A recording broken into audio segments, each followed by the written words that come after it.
And I'm asking, has anybody ever seen a hat saying Biden? I don't think so.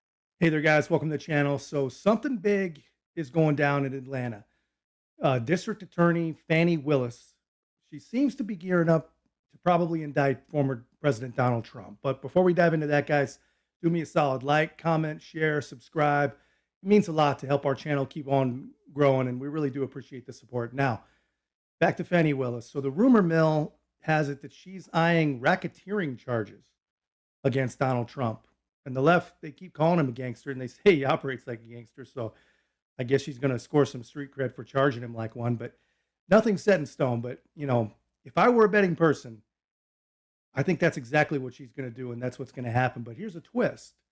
Trump always wanted to be proactive.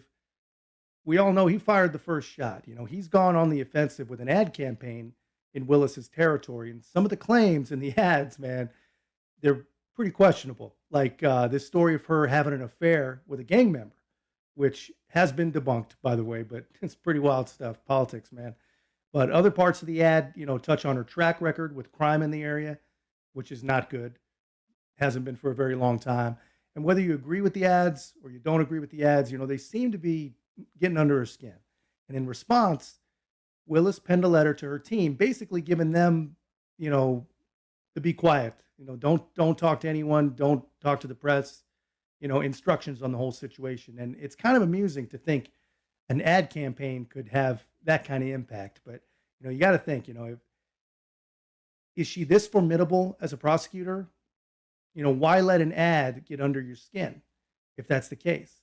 But here's another angle. You know, with the upcoming presidential election and the political spotlight that's going to be on Trump and already is on Trump, it's tough to detach politics from any legal proceedings. And when a DA campaigns with the promise of targeting someone specific, in this case, Donald Trump, and then follows through once she's in office, it's concerning to even, if there's any left, the old school ACLU Democrats, you know, the real ones. You know, some people, including CNN analyst Eli Honig, you know, he even suggests this could backfire on Willis in the courtroom. A really impressive and distinguished history as a prosecutor. She has prosecuted all sorts of cases. She has done, by and large, a very good job. But I have to point out, she has intermixed her own political fortunes with this case in a way that I think is going to backfire significantly against her. Because of her past statements? A couple of things. First of all, she's already been thrown off a piece of this case because she subpoenaed a Republican candidate for office and then hosted a fundraiser for his Democratic opponent. The judge threw her off that part of the case and said, quote, "What were you thinking?" Second of all, she's used her own subpoenas in this case. She subpoenaed Lindsey Graham. Then she recirculated a cartoon, a political cartoon, making fun of Lindsey Graham as part of a political fundraising effort. She's also made inappropriate public statements giving her opinion that this is a criminal case when the grand jury has not voted on yet. Yet. She gave her opinion about Donald Trump's criminal state of mind. All of this is bad form by a prosecutor. She absolutely does know better, and it's going to be a problem for her when this case comes to fruition. Ellie, before you go, because my favorite line of this piece is she said, "I'm probably not a very good politician, but I'm a very good prosecutor."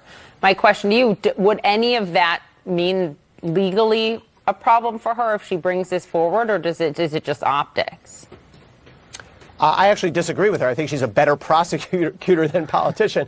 I mean, quite the opposite. That's what she said. I'm a very good prosecutor. Those two things. Okay. No, the problem is she has intermixed politics. She should know better as a prosecutor. Legally, here's what happens. She's already been removed from a piece of the case because of a political conflict of interest that she created. And when this goes into the courts, count on Donald Trump arguing that she has improperly mixed her own politics in there and needs to be removed from the case. I know that's been rejected, but that's only because it was prematurely made. Once the case is brought, they will argue that she has a conflict of interest, and they'll argue for prosecutorial misconduct and selective prosecution. I don't know if those arguments will succeed, but she's created these problems for herself. Yeah, so she's tried to assure her team that this isn't personal, borrowing the iconic line from The Godfather. It's just business. But given her campaign promises, you know, it's hard to take at face value. You know, it's impossible almost. What's your take on this, guys? You know, do you think that Willis is letting politics overshadow her actual legal responsibilities? Or is she just doing her job?